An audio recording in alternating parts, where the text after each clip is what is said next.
Thank you for joining us today on Wealth Plan TV. I just thought to do a brief recap in case you've joined us in the middle of the series.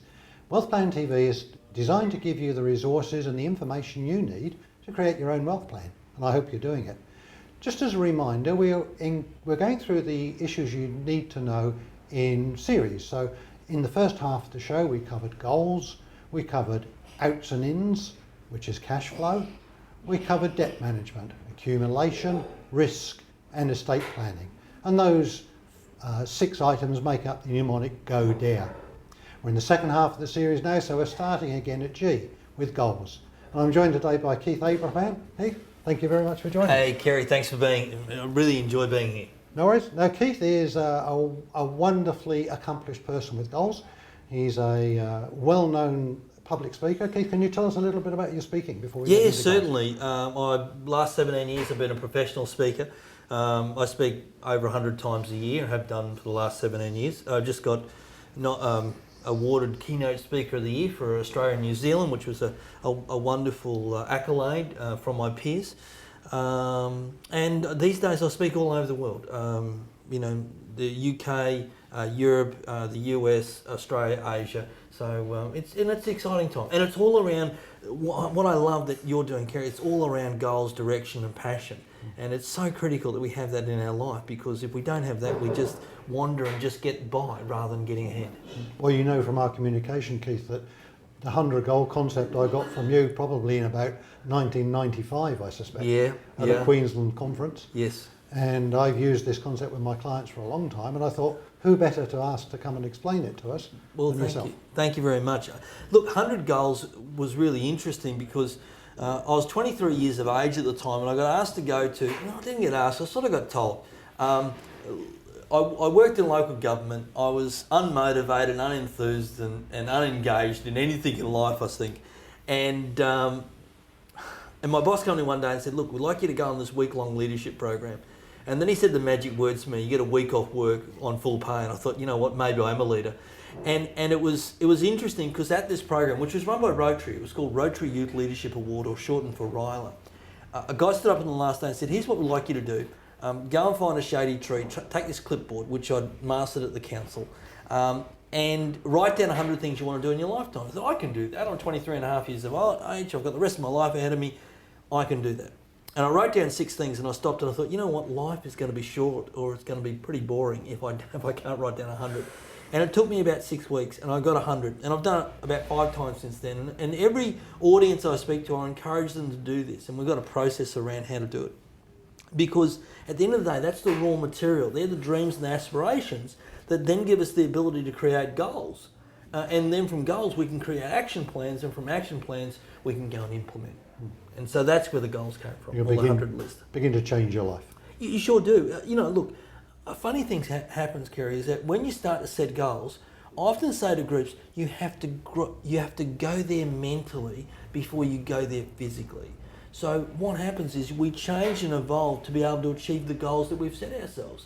And of course, that's the wonderful byproduct. That's the catalyst. The goal setting is the catalyst that helps us change and evolve. We'll come to that. You're very lucky because you are an expert session on this show, and instead of getting a reverse interview, I'm going to interview for you for the reverse interview. Fantastic. So we actually use that session to see how we can convert some of the 100 goals into goals which are actually going to have more pull. Yeah, wonderful. Now, why does 100 goals work? I tell you what happens. Anybody can write down 5 or 6 or 10 things.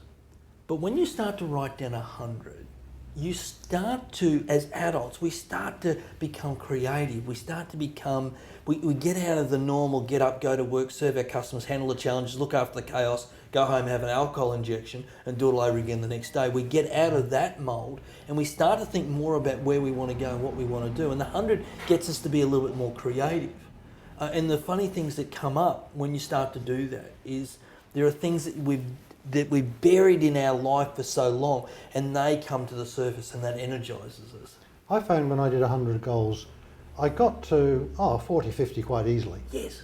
Then I started getting a little bit more fanciful up to about 80 or 90, but the last 10, they were really stretching. Absolutely. We have to be challenged, Kevin. Yes. You know, it's the challenge that helps us become better and helps us to grow and develop. And you're right, some of them can become fanciful, but at the end of the day, there are some gems that come out of it because we've just allowed our mind to be free for a moment, and that's important. No, we are running a competition, as you're aware, because it's a great competition. Generously donated your book. This book, it's Living Your Passion, and it's a great book. And people might say, in 2004 I wrote this book, and it was interesting because what I did at a conference when I launched this book to about 1,000 people, I stood up on stage and I gave them some time to write down 10. I said, look, you know what? If you write down 100 goals, I'll send you my book for free. And I know you've taken this concept on. And I said, I'll send you my book for free, thinking that it took me, and I gave people 7 days, and it took me 6 weeks to get 100. I thought, I'm not going to give away too many books. And funny enough, 242 people later sent me a list of 100 goals. And which goes to prove anybody will do anything for a free book. Me included.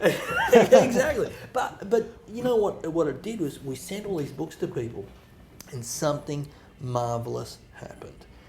We started to hear from people about what they've done and what they achieved. And if I can just take a little detour here. So we did this. We sent 242 books back to people. People sent us emails, said thanks very much. About 5 years ago, somebody in our audience said, you know what, Keith, I can get to 10, I can get to 20, I can get to 50. How do I possibly get to 100? And I thought, you know what, people need a catalyst. Yeah, they need it. So I went to one of the team members in my office and I said, here's what I want you to do. I want you to go through this list of 242 people's list of goals, and I want you to clean them up. Take people's names out of it. Get rid of the goals that are double up. Lots of people want to go and spend a month in Italy. Absolutely. Get rid of the dud goals, like I want to get rid of my brother-in-law, stuff like that. Yeah. And I want you to help me create this ebook. And we created an ebook called Discover Your Passion, which is on our passionatepeople.com website. And you can download that, and in there are 8 key areas to set goals in, and there are 50 examples in each. And that becomes a catalyst. So there's 400 examples. I'm not saying you copy them out, but what I'm saying is you read them and go, oh, that reminds me that I could do this or I could do that. Funnily enough, in using the goals with my clients, yes, I found the same thing. I created a starter for them. Yeah, beautiful. 100 goals. Yeah, fantastic. You just got to give people permission, Kerry, as you know. You give them permission, and it's okay to dream. It's okay to look beyond the front yard. It's okay to think a bigger picture. It's okay to live a big life. It's okay to think about what's meaningful, what matters, what's most important, and it's okay to leave a legacy. It's okay to do all those things. Yeah, absolutely it is. I'm going to speak to the viewer. Yes, please. You haven't done the 100 goals yet. Now smack yourselves on the wrist, because it's pretty easy to do. We've got 2 starters. We've got my one, which is not so bad, and Keith's one, which is a masterpiece. So it seems daunting, I agree. It looks like hard work, but please do it. Please do your 100 goals. Not only if your nominated goal is the best for the week will you win Keith's book, if your nominated goal for the best of the week is you might even win a free insurance risk analysis with AIA. But even better than that, if your nominated goal from the 100 is the best that is judged by Keith for the competition, then you will win an iPad. And there's 2 of those to win. Fantastic. I mentioned right at the very beginning of the show that we would award an iPad halfway through the series. I'm reneging on that. We're going to award 2 at the end. The reason for that is you've been too slow. Now hurry up. Do your 100 goals, and I'll see you after the break.